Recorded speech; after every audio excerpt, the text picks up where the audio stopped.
welcome to my vlogger.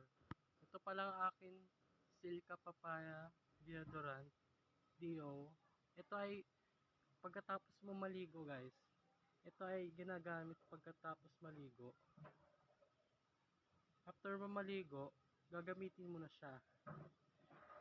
Ang kinagandahan dito, meron siyang yan, babasahin nyo na lang tong ano na to, products na ito. And then once na matry nyo to, nabibili lang naman to sa Watson at nakakapagpa-fresh siya ng kilikili.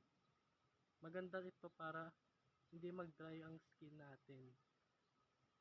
At pag dry skin mo, pwede ka gumamit nitong Silka Papaya Dio. Nakakapagpa-fresh, nakakapagpa-healthy.